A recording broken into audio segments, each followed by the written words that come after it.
The execution order came quietly. The way Kang Xiaojun did everything, no raised voice, no dramatic gesture, just 2 words spoken to the man on his right while he adjusted his cufflink. The man on his right nodded and walked toward the figure kneeling on the marble floor, and Xiaojun turned away before it was finished because he had learned long ago that watching the end of a thing you have already decided is a waste of attention. The men left, the room emptied. The storm outside the mansion hit the windows in waves. Amara came in with her cart. She had learned the rhythm of this house, the way you learn the rhythm of a difficult language. Not from a book, but from repetition, from close attention, from the specific education of being invisible in rooms where visible people do terrible things. She knew how long to wait after the sound of footsteps fading before she entered. She knew which cloths to use on marble versus hardwood. She knew that the stains left by violence had their own chemistry and required patience that most people did not have. She worked quietly, methodically, moving in careful sections across the floor, and she was almost done when she saw it. The bullet was lodged in the baseboard of the wall 3 feet, no more, from the entrance of the playroom. She stopped. She looked at it. She looked at the angle of the room, calculated backward the direction it had come from, and her stomach went cold. Someone had fired toward that room, not accidentally. The trajectory was deliberate. Hana slept 10 meters beyond that door. Amara took the bullet out with the tip of her cleaning knife. She wrapped it in a cloth and put it in her pocket, and she did not put it back, and she did not report it to anyone, because in this house she had learned that information given to the wrong person disappeared you before it disappeared the problem. She would think about what to do with it. For now, it would not be on the floor where a 5-year-old might find it first. She finished cleaning and left the room and did not look back. Hana found her the next morning the same way she always did, at full velocity, arms already open, having made the decision that Amara would catch her before Amara had been given any say in the matter. Amara set down the folded linens and caught her and held her and felt the child's heart beating fast from the running, and something in her chest did what it always did in these moments, something that was not her job and not her assignment and not her place, and that she had completely failed to prevent. "I heard the loud things last night," Hana said. "That was the storm," Amara said. Hana leaned back and looked at her with eyes that were too perceptive for 5 years old, eyes that belonged on a much older and much more tired face. "Amara, it wasn't the storm." Amara looked at her and did not lie a second time. "I'm scared when Daddy gets angry," Hana whispered. "His face goes far away and I can't find him anymore." The hallway was quiet. Amara was searching for words that were honest enough to be worth saying and gentle enough not to crack something that still needed to be intact, and then she felt it, the specific quality of attention that fills a space when someone is watching from close range. She looked up. Xiaojun was in the doorway at the end of the corridor. He was still in last night's clothes. There was something on his jacket that Amara did not look at directly. His white hair was undisturbed as always, and his face was doing the thing it always did, revealing nothing except, if you knew how to read it, the precise location of the wound. He was looking at Hana. He was looking at the way his daughter was held in someone else's arms saying things she had not said to him. Amara watched him absorb it. She watched him decide not to walk toward them. She watched him turn and leave. She held Hana a little tighter and said nothing. That night the corridor outside the staff rooms was warm and still, and Amara was walking back from the kitchen with water she hadn't wanted, using the walk as the thing it actually was, a reason to be in motion when lying still had become impossible. She had been awake since 3. She had been awake since 3 because of the bullet in her pocket, and the calculation she could not stop running about what it meant, and what she was supposed to do about it, and who in this house she could trust with the knowing. The answer to the last question kept coming back empty. The tears came quietly, as they always did when they came, not from fear, from the particular exhaustion of being strong in a house that required it constantly, where putting the weight down for even a moment felt like a luxury she had not earned and could not afford. Her mother used to say that tears were the body's way of taking out the trash. Amara believed that. She did not believe in apologizing for them. But she also did not believe in having them in front of people who had not earned the sight of them. Who made you cry? She turned so fast the water nearly left the glass. Siajan was in the hallway. He had come from the direction of the study, and he was standing still and looking at her with an expression she had never seen on him before, not the sealed strategic face, not the cold boardroom face, not even the face he wore when he was watching Hana from a distance with the helpless love of a man who does not know how to be in the same room with his own tenderness. This was something else. Open, almost, like a door someone had forgotten to close. She bowed her head. "It won't happen again, sir. I apologize." "I didn't ask if it would happen again." His voice was even, not unkind. "I asked who made you cry." She looked up at him. He was waiting. He genuinely intended to wait. She opened her mouth. The alarm split the mansion open. Every light on the security panel in the main corridor blazed red at once. Voices on radios cascaded over each other. Lee Min-ho came around the corner at a run, and Siajan was already moving before Min-ho reached him, the open-door expression gone, the strategist back in position, and he was gone around the corner, and Amara was alone in the hallway holding her glass of water while the sound of boots hit the marble staircase above her. She set the glass on the floor and ran toward Hana's room. The child was sitting up in bed with her blanket pressed to her chest and her eyes wide, and her mouth forming a question she hadn't gotten to ask yet. Amara crossed the room in 4 steps and wrapped her in the blanket and picked her up and moved. "Where are we going?" Hana asked into her shoulder. "Somewhere safe." "Where is Daddy?" "He's handling it. Hold on to me." She moved through the lower corridor with Hana locked against her, navigating by the mental map she had been building since her first week, every exit, every room, every cabinet large enough to matter. The laundry room on the lower floor had an industrial cabinet in the back corner that she had noted weeks ago in the way that the mind files things it suspects it will need. She got Hana inside it and pressed a folded towel into her arms. "Counting game," Amara said. "Count to 100 quietly. I'm right here." "What if you're not right here when I finish?" "Then you start again." Hana's eyes were enormous. "Promise you'll stay close." "Count," Amara said gently. "Start now." Hana started. Her small voice began in a whisper, 1, 2, 3, and Amara stood and pressed her back against the cabinet and faced the door and listened to the footsteps getting closer and did not move from where she was standing. The door opened. The man who came through it swept the room and found her in 2 seconds, and the weapon came up, and she met his eyes and held them and did not step aside. Her calculation was simple and final. He would have to come through her to reach the cabinet, and she intended to be the loudest, slowest obstacle she was capable of being. The shot came from the doorway behind him. He dropped. Siajan stood in the frame with the gun still level, and his eyes moved from the floor to Amara against the cabinet, and she watched him understand exactly what she had been doing, why she was standing in the open, what she had placed herself between, what she had been prepared to absorb. His jaw tightened once.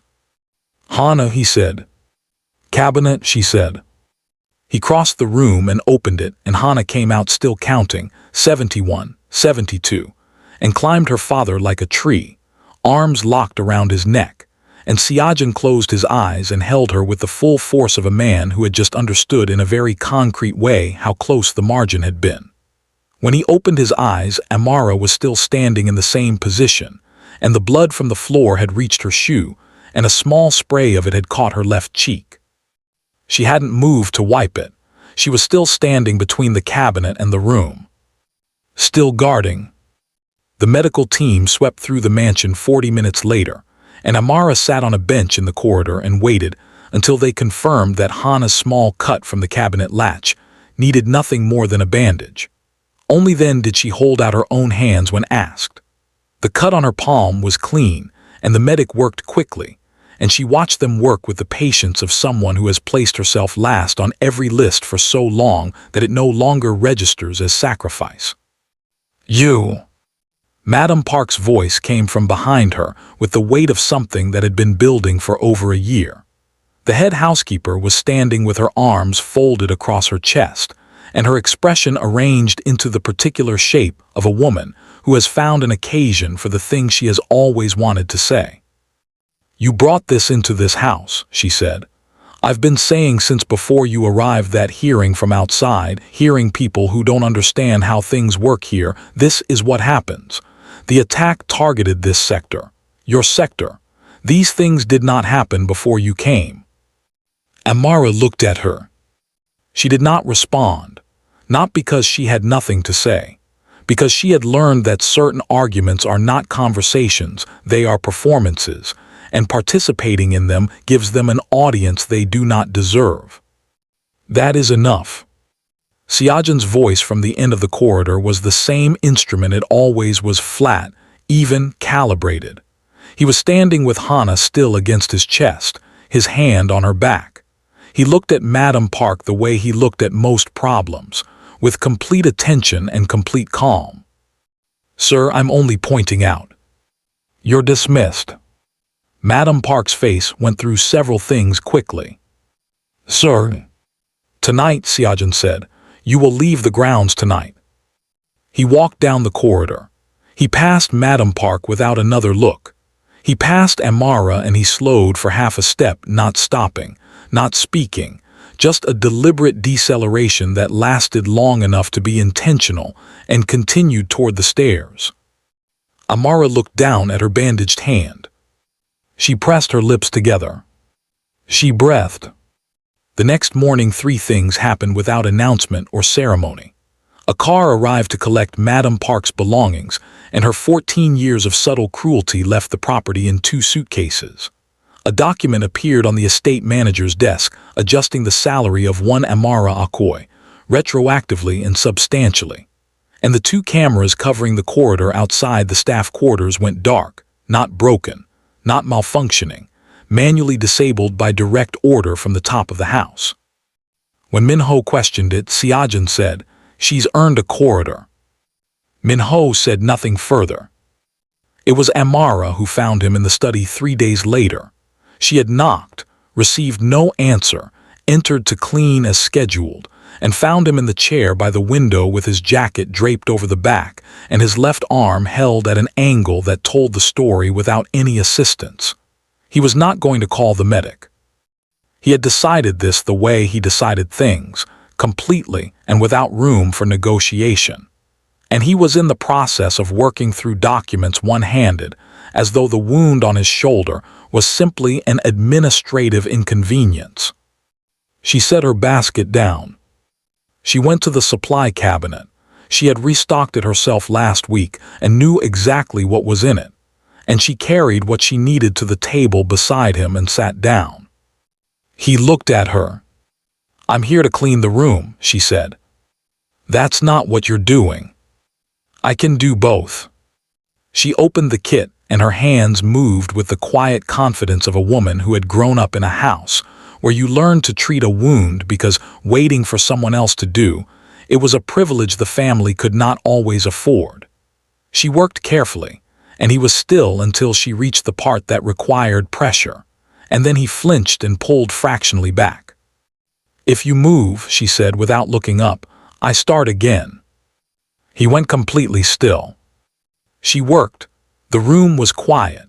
At some point she needed to shift her angle and she looked up to check she wasn't hurting him more than necessary, and he was already looking at her, and neither of them looked away for longer than was probably wise. 4 seconds, maybe 5.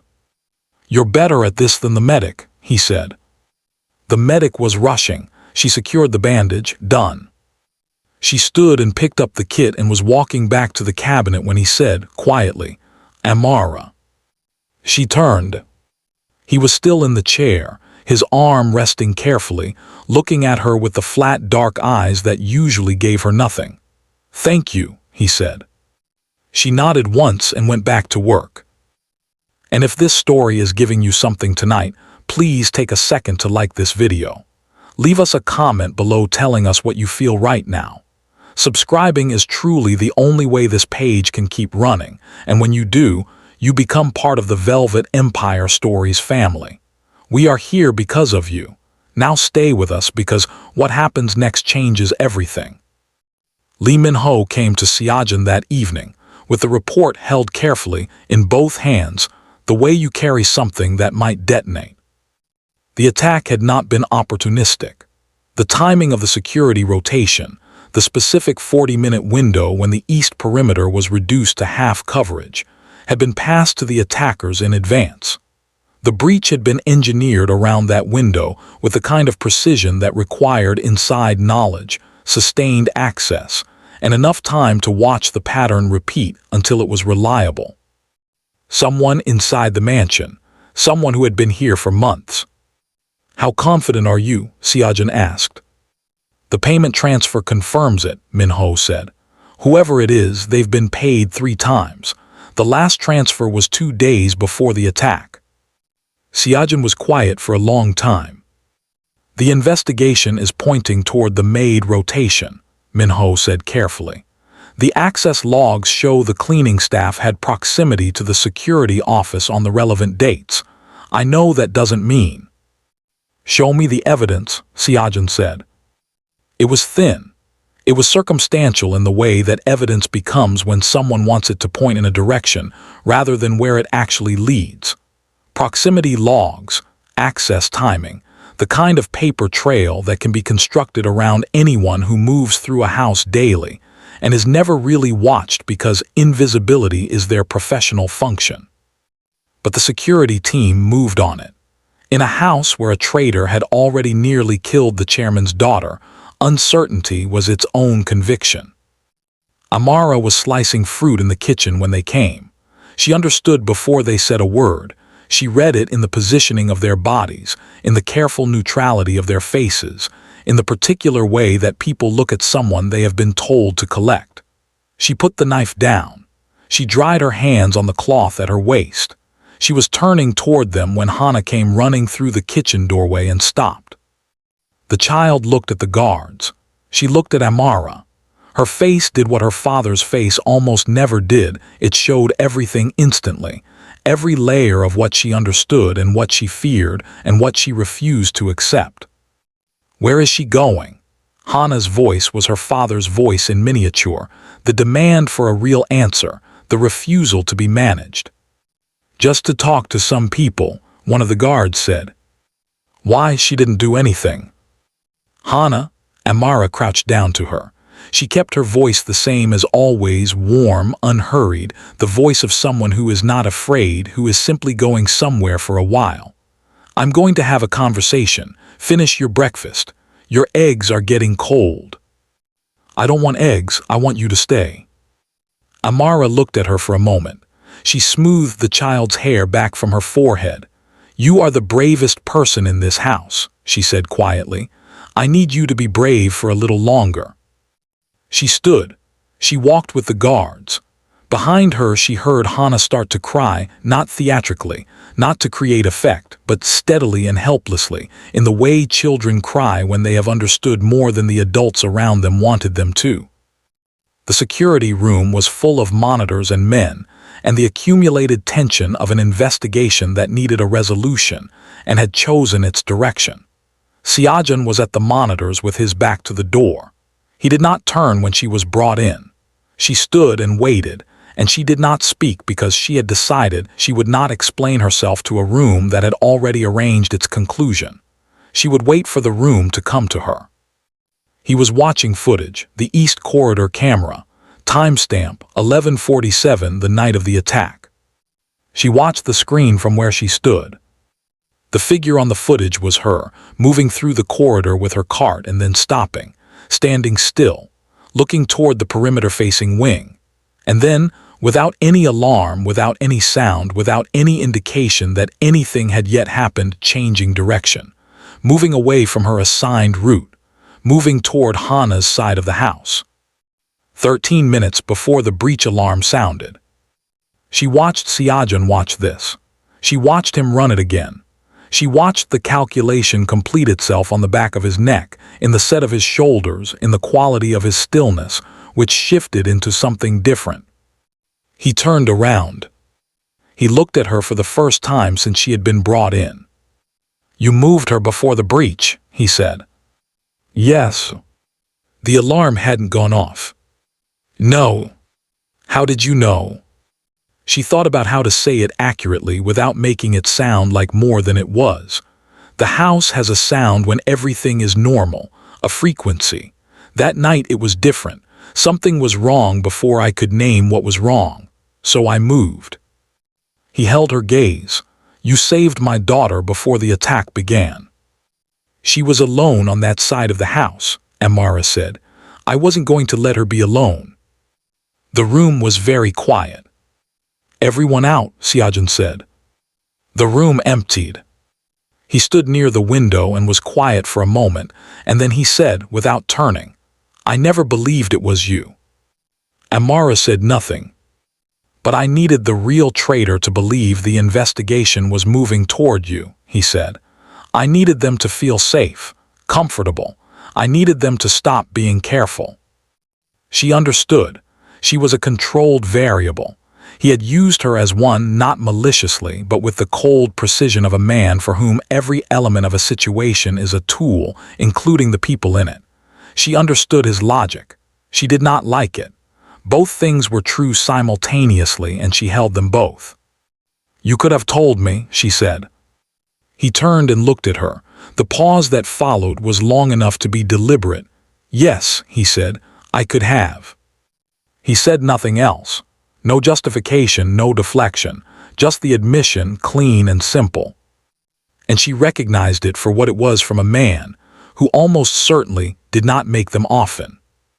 Jung was the name, a security officer, 6 years in the household, trusted enough to be boring, which is the most dangerous kind of trust.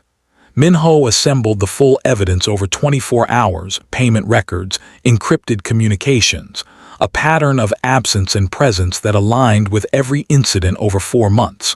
When it was spread on the table in front of the inner circle, it was not ambiguous. It was a complete portrait. They brought Jung in and he was calm until the evidence was placed in front of him.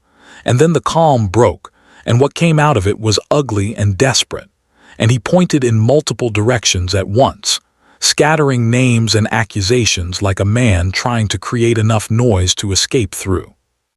Siajan let him finish. The room was waiting. "You knew where my daughter slept," Siajan said. His voice was the same instrument it always was. No heat, no volume, just precision. "You knew her routine. You knew the timing of her day. You were in this house under my protection, eating at tables I paid for, and you sold that. You sold the location of a 5-year-old child to people who came here to take her." Jung said nothing. "No one touches what is under my protection." He said it simply, and then his eyes moved briefly, without theater, to where Amara stood at the edge of the room.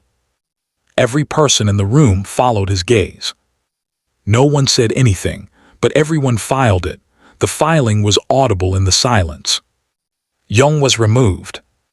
3 days later, the second wave came, and this one was different in a way that Minho's intelligence, intercepted 40 minutes before the breach, made terrifyingly clear. This was not a negotiation tactic. This was not a message. They had come specifically for Hana, a suicide mission built around one objective: take the child. The mansion locked down, security moved to positions, and Amara was already running.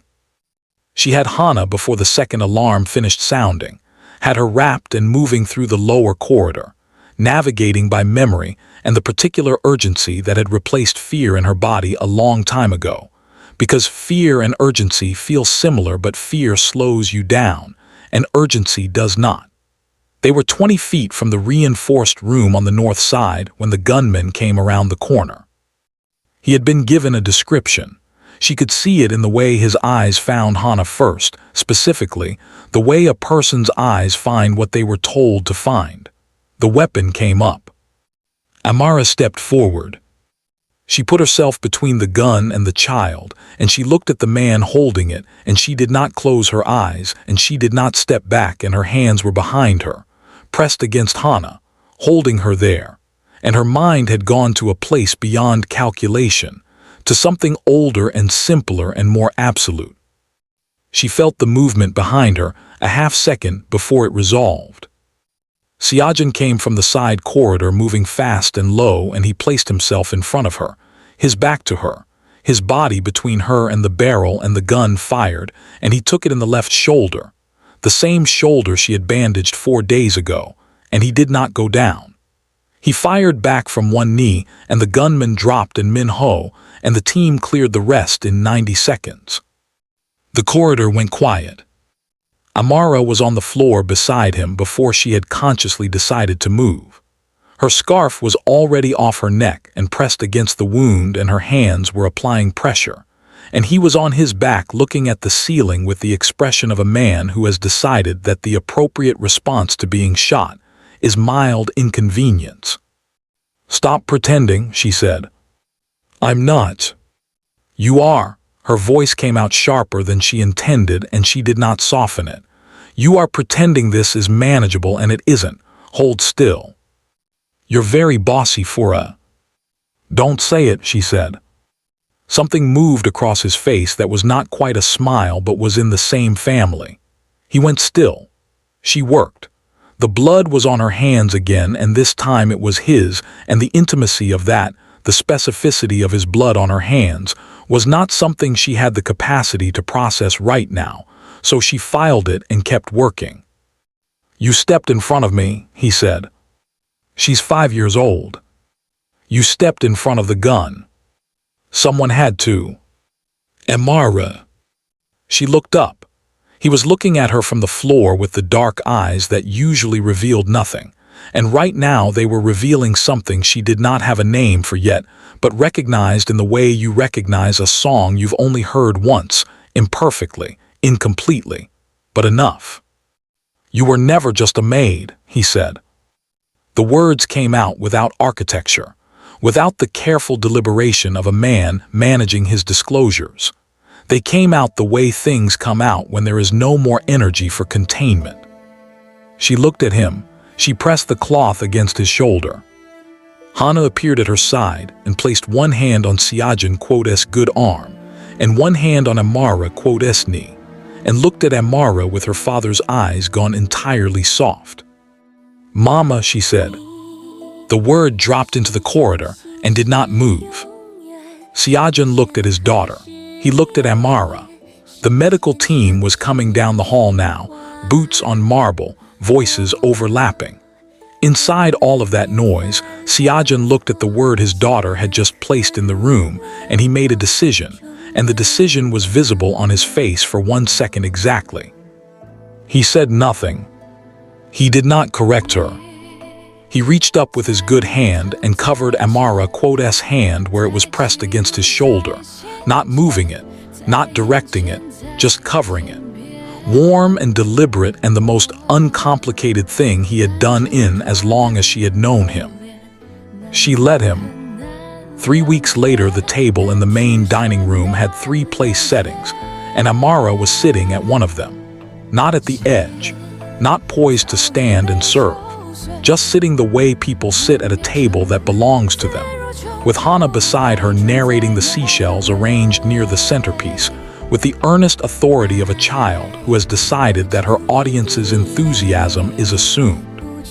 Siajan sat across from them with his coffee and his brief and his silence, which had slowly transformed over weeks from a wall into something that felt, on the best mornings, like a room she was allowed to be in. The phone on the table vibrated. Siajan looked at it. Something moved in his face, not alarm, but attention. He looked at Amara for a moment, just briefly, just enough. Then he picked it up. "Min-ho." Min-ho's voice came through measured and careful. "The rival syndicate has made formal contact. They're requesting a high-level meeting. Soon. They say it's urgent." Siajan was quiet. He looked at Hannah. who was explaining the particular history of a small spiral shell to Amara, who was listening with complete attention. He looked at Amara's face, at the quality of stillness she carried, at what he now understood that stillness had always contained. "A meeting can be arranged," he said. A pause on the line. "Tell them," Siajan said, slowly and without ambiguity, "that my family will be present." He set the phone down. Amara looked at him across the table. He looked back. Hana placed a small shell beside Amara's coffee cup. "That one is the lucky one," she announced. "You have to keep it forever." The storm that had started the night everything began had long since passed, and Seoul outside the windows was gold and ordinary, and moving forward the way cities do, indifferent to the quiet revolutions happening inside the buildings they surround. Amara picked up the shell. She closed her fingers around it. She kept it. If you stayed until the very end of this story, then you already know you are exactly the kind of person we make these stories for. Please like this video, drop a comment telling us what moment hit you hardest, and subscribe to Velvet Empire Stories right now. Subscribing is truly the only way this page stays alive, and every single person who subscribes becomes part of this family. We have more stories just like this one waiting for you. Click on the next video. We will be right there. Thank you for being here with us.